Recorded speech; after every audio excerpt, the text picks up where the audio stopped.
Hello students, कैसे हैं आप लोग। आई होप आप लोगों की पढ़ाई बहुत अच्छी चल रही होगी।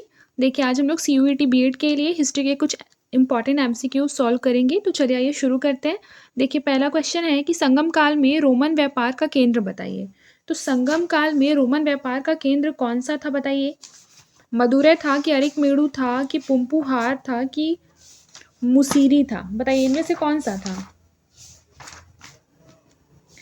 तो याद रखिएगा, इनमें से जो था वो था अरिकमेड़ु। अरिकमेड़ु जो था वो रोमन व्यापार का केंद्र हुआ करता था। देखिए, अरिकमेड़ु बेसिकली एक प्रसिद्ध व्यापारिक केंद्र था जहाँ की देश के विभिन्न भागों से व्यापारिक वस्तुएं एकत्र की जाती थी तथा फिर यहाँ से वो वस्तुएं क्या होती थी, रोम को जाती थी। ठीक है। अरिकमेड़ु जो है वो वर्तमान पांडिचेरी में है। उसकी जो खुदाई हुई थी उससे रोमन द्वीप के बहुत से टुकड़े प्राप्त हुए थे, बर्तन और रत्न इत्यादि प्राप्त हुए थे। ठीक है, ये चीज याद रखिएगा। फिर देखिए, अगला क्वेश्चन है कि गंगा को उत्तर से दक्षिण ले जाने वाला चोल राजा कौन सा था। तो बताइए, गंगा जो कि उत्तर की नदी है, ठीक है, उसको दक्षिण की ओर ले जाने वाला जो राजा था वह कौन था। तो याद रखिएगा, राजेंद्र चोल। ये इंपॉर्टेंट क्वेश्चन है, ठीक है, इसको इंपॉर्टेंट मार्क कर लीजिए, राजेंद्र चोल। फिर देखिए, चोल राजा राजेंद्र ने निम्नलिखित में से कौन सी पदवी धारण नहीं की थी। तो याद रखिए, चोल राजा राजेंद्र ने निम्नलिखित में से कौन सी पदवी धारण नहीं की थी। तो ऑप्शन नंबर ए, त्याग समुद्र की जो उपाधि है वह चोल राजा राजेंद्र ने धारण नहीं की थी। उसके अलावा जो मुड़ी कोंडा है, गंगा कोंड है, पंडित चोल, ये सब क्या था, राजेंद्र ने धारण की थी। ठीक है, याद रखिएगा। ठीक है, और जो त्याग समुद्र है ना, त्याग समुद्र वह धारण नहीं की थी, क्योंकि त्याग समुद्र की जो उपाधि थी वह किसकी थी, विक्रम चोल की। यह किसकी उपाधि है, विक्रम चोल की। ये क्वेश्चन भी काफी ज्यादा इंपॉर्टेंट है, तो इसको याद रखिएगा। ठीक है, ये बहुत इंपॉर्टेंट क्वेश्चन है। राजेंद्र की उपाधि कौन कौन सी थी, तो मुडीकोंडा, गंगैकोंड, पंडित चोल। विक्रम चोल की उपाधि थी त्याग समुद्र। फिर देखिए, अधिकांश चोलकालीन मंदिर किस देवी देवता को समर्पित है। तो चोलकालीन मंदिर जो है वो किस देवी देवता को समर्पित हो जाएंगे, शिव को। देखिए, अगला क्वेश्चन है कि एलोरा में कैलाशनाथ मंदिर का निर्माण किसने करवाया था। काफी इंपॉर्टेंट क्वेश्चन है, तो याद रखिएगा, कृष्ण प्रथम ने करवाया था। किसने करवाया था कैलाशनाथ मंदिर का, कृष्ण प्रथम ने करवाया था। एलोरा में प्रसिद्ध शिव मंदिर का निर्माण किसने करवाया था। तो एलोरा में प्रसिद्ध शिव मंदिर का जो निर्माण है वो राष्ट्रकूट शासक कृष्ण प्रथम ने करवाया था। किसने करवाया था, राष्ट्रकूट शासक कृष्ण प्रथम ने। फिर देखिए, एलोरा में गुफाएं और शैल चित्र मंदिर कौन कौन से हैं। तो याद रखिए, एलोरा में गुफाएं और शैल चित्र मंदिर है हिंदू, बौद्ध और जैन, यानी कि ऑप्शन नंबर डी। देखिए, फिर अगला क्वेश्चन है, महाबलीपुरम के सप्त पैगोडा किसके द्वारा संरक्षित कला के साक्षी है। तो याद रखिए, किसके हैं, ऑप्शन नंबर ए, पल्लवों के।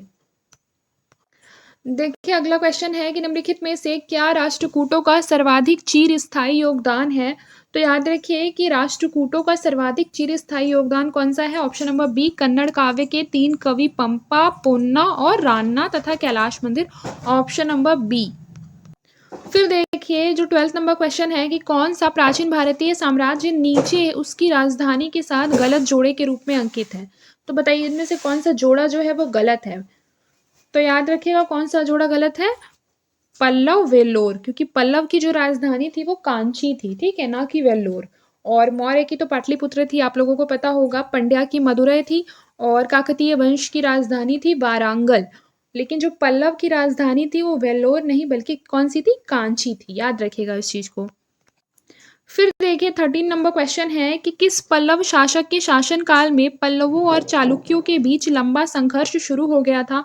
तो याद रखिए, पल्लव शासक के शासनकाल में पल्लव और चालुक्य के बीच संघर्ष हुआ था। तो इसको याद रखिएगा कि महेंद्र वर्मन प्रथम के काल में, ऑप्शन नंबर ए, महेंद्र वर्मन प्रथम। देखिए, अगला क्वेश्चन है, पुलकेशिन द्वितीय किसका महानतम शासक था। तो याद रखिए, पुलकेशिन द्वितीय जो था वो वातापी के चालुक्य का महानतम शासक था।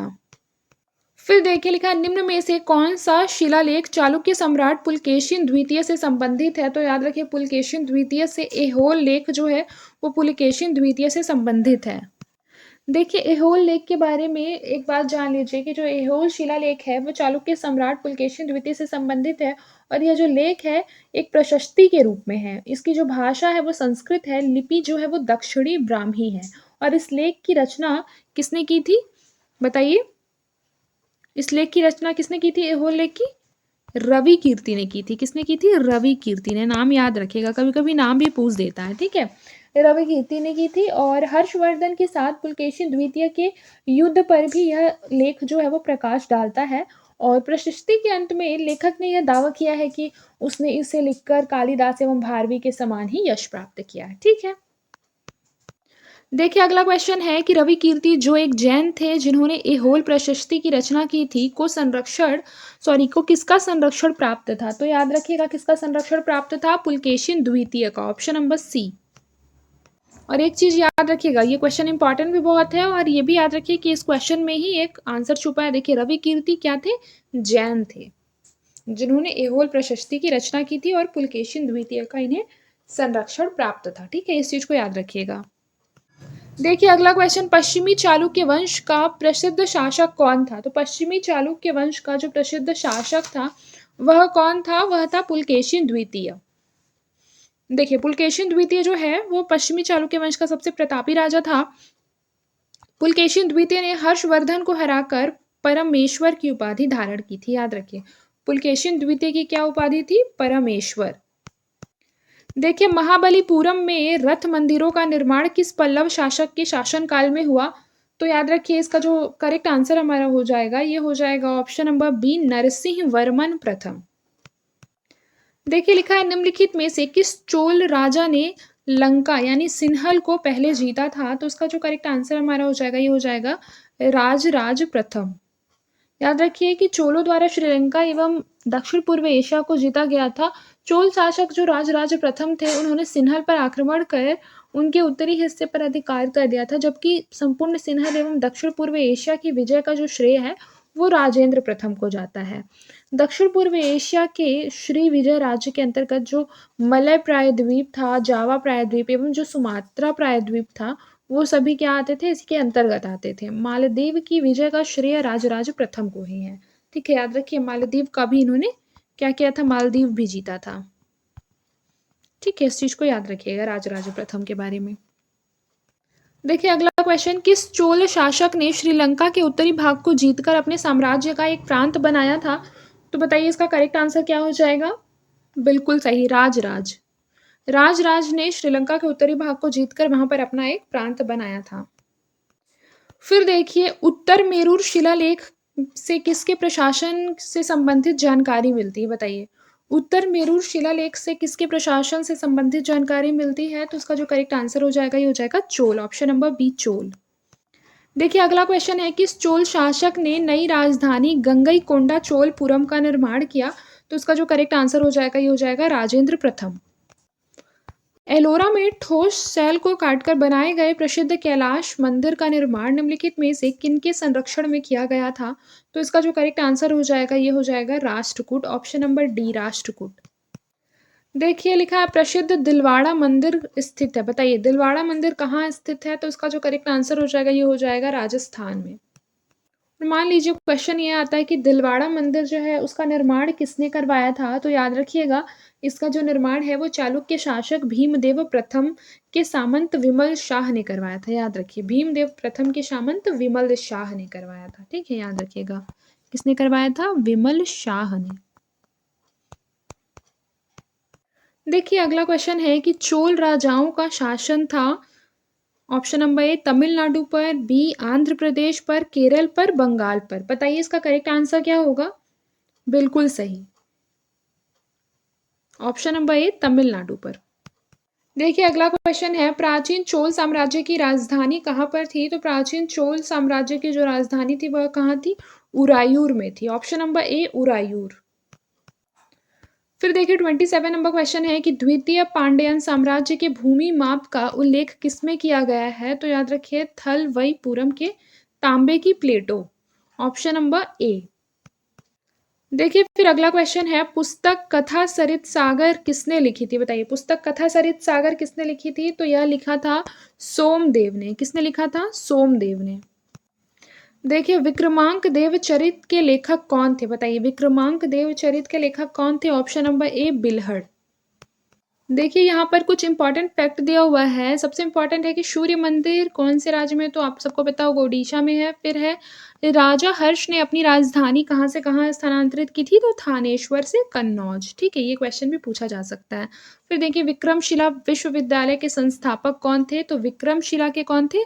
धर्मपाल थे। ठीक है, और नालंदा के कौन थे? कुमारगुप्त। देखिए भारत के किस क्षेत्र में कामरूप एक प्राचीन नाम है? असम। देखिए कंबोडिया में स्थित अंकोर वाट का सुप्रसिद्ध विष्णु मंदिर किसने बनवाया था? तो याद रखिए सूर्यवर्मन द्वितीय ने। ये जो है अंकोर वाट मंदिर लास्ट ईयर काफी ज्यादा चर्चे में था। सूर्यवर्मन द्वितीय के द्वारा बनवाया गया था। देखिए अगला क्वेश्चन क्या है कि हर्षचरित के लेखक कौन थे? तो याद रखिए हर्षचरित के लेखक कौन थे? बताइए। बिल्कुल सही, हर्षचरित के जो लेखक थे वो थे बाणभट्ट। देखिए बाणभट्ट हर्षवर्धन के दरबारी कवि थे। हर्षचरित तथा कादंबरी जो है वो इनकी प्रमुख कृतियां हैं। फिर देखिए अगला क्वेश्चन, एक महान रोमानी नाटक कादंबरी, उसके लेखक कौन है? बताइए, कादंबरी के लेखक कौन है? तो कादंबरी के लेखक है बाणभट्ट। देखिए लिखा है निम्नलिखित में से कौन सा युग्म जो है वो सही मेल नहीं खाता है? तो बताइए कौन सा युग्म जो है वो सही मेल नहीं खाता है? ऑप्शन नंबर ए विक्रमादित्य चैतन्य, ये जो है ये सही मेल नहीं खाता है। ठीक है, बाकी सारे लोग क्या है? सही मेल खा रहे हैं। ठीक है, याद रखिएगा कि जो चंद्रगुप्त के गुरु थे वो चाणक्य थे, और हेनसांग हर्षवर्धन के काल में आया था। टोडरमल जो है, टोडरमल याद रखिएगा, जो टोडरमल है वो अकबर का बेसिकली एक अधिकारी था। इसीलिए यहाँ पर जो फर्स्ट ऑप्शन है वो रॉन्ग है, क्योंकि जो चैतन्य है उसका जो संबंध था वो हुसैन शाह से था, ना कि विक्रमादित्य से। ठीक है, तो ये हमारा ऑप्शन नंबर ए हमारा रॉन्ग हो जाएगा। देखिए अगला क्वेश्चन, 13वीं शताब्दी में राजस्थान के माउंट आबू में प्रसिद्ध दिलवाड़ा मंदिर किसने बनवाया था? ये क्वेश्चन हम लोगों ने शायद पीछे भी पढ़ा है। बताइए कि दिलवाड़ा मंदिर किसने बनवाया था? तो याद रखिएगा तेजपाल ने बनवाया था। किसने बनवाया था? तेजपाल में। देखिए 13वीं शताब्दी में राजस्थान के माउंट आबू में प्रसिद्ध दिलवाड़ा मंदिर, जो कि गुजरात के बघेल वंशीय शासक वीर धवल के दो मंत्रियों वस्तुपाल एवं तेजपाल ने बनवाया था। और ये मंदिर कौन से धर्म से रिलेटेड है? तो जैन धर्म से रिलेटेड है। खजुराहो मंदिर खजुराहो मंदिरों का निर्माण किसने करवाया था? तो ये बात याद रखिएगा, चंदेल राजपूतों ने करवाया था। मिहिर भोज राजपूतों के किस कुल से संबंधित है? तो याद रखिए मिहिर भोज राजपूतों के किस कुल से संबंधित है? प्रतिहार। ऑप्शन नंबर ए प्रतिहार। फिर देखिए प्रतिहार वंश का महानतम राजा कौन था? बताइए, तो प्रतिहार वंश का जो महानतम राजा था वह मिहिर भोज या भोज था। ऑप्शन नंबर सी मिहिर भोज या भोज। देखिए ह्वेनसांग किसके शासनकाल के दौरान भारत आया था? तो जो ह्वेनसांग था वो किसके शासनकाल के दौरान आया था? हर्षवर्धन के काल में। देखिए उस चीनी यात्री का नाम क्या था जो हर्षवर्धन के दरबार में आया था? तो उस चीनी यात्री का क्या नाम था जो हर्षवर्धन के दरबार में था? हेनसांग, यानी ऑप्शन नंबर ए हेनसांग। ठीक है। Prince of pilgrims, Prince of pilgrims नाम किसे प्रदान किया गया था? तो याद रखिए किसे प्रदान किया गया था? ऑप्शन नंबर सी ह्वेनसांग को। देखिए ये क्वेश्चन काफ़ी इंपॉर्टेंट है, ये हर साल एक बार पूछ लिया जाता है किसी न किसी एग्जाम में, तो ये आपको अच्छी तरह से याद रखना है। सबसे पहले लिखा हुआ है मार्को पोलो। मार्को पोलो यात्री जो था उसके साथ उनके देश का मिलान करना है। देखिए मार्को पोलो जो था वो इटली का था। किसका था? इटली का। उसके बाद क्या लिखा हुआ है? Ibn Battuta. इब्न बतूता याद रखिएगा मोरक्को, मोरक्को से रिलेटेड था। फिर एंटोनियो मोनसेरेट। एंटोनियो मोनसेरेट जो था वो किससे रिलेटेड है? स्पेन से। फिर है महमूद वली बाल्खी, ये रिलेटेड था बल्ख से, यानी ऑप्शन नंबर ए क्या हो जाएगा हमारा करेक्ट आंसर होगा। ये पेज थोड़ा ब्लर है लेकिन आई होप आप लोगों को क्वेश्चन दिखाई दे रहा होगा। भारत में नालंदा विश्वविद्यालय किस राज्य में? ऑब्वियसली बिहार में है। फिर देखिए श्रृंगेरी, बद्रीनाथ, द्वारका और पुरी में 4 मठ स्थापित किए गए थे। किसके द्वारा किए गए थे? आदि शंकराचार्य के द्वारा किए गए थे। देखिए, नालंदा विश्वविद्यालय को नष्ट करने वाला मुस्लिम आक्रमणकारी कौन था? तो याद रखिए, नालंदा विश्वविद्यालय को नष्ट करने वाला जो मुस्लिम आक्रमणकारी था वह कौन था? Mohammad bin Bakhtiyar. Option number C, Mohammad bin Bakhtiyar. Harshavardhan को किसने पराजित किया था? बताइए, हर्षवर्धन को किसने पराजित किया था? ऑप्शन नंबर बी, पुलकेशिन द्वितीय ने किया था। देखिए, हर्षवर्धन की आरंभिक राजधानी कहाँ थी? तो हर्षवर्धन की जो आरंभिक राजधानी थी वो थानेश्वर थी। और फिर थानेश्वर के बाद उन्होंने क्या की थी? अपनी राजधानी को कन्नौज स्थानांतरित कर दिया था। ये तो हम लोगों ने अभी पीछे ही पढ़ा। देखिए, अगला क्वेश्चन है कि 738 ईस्वी में अरबों को पराजित किया था प्रतिहारों ने। ठीक है, याद रखिएगा।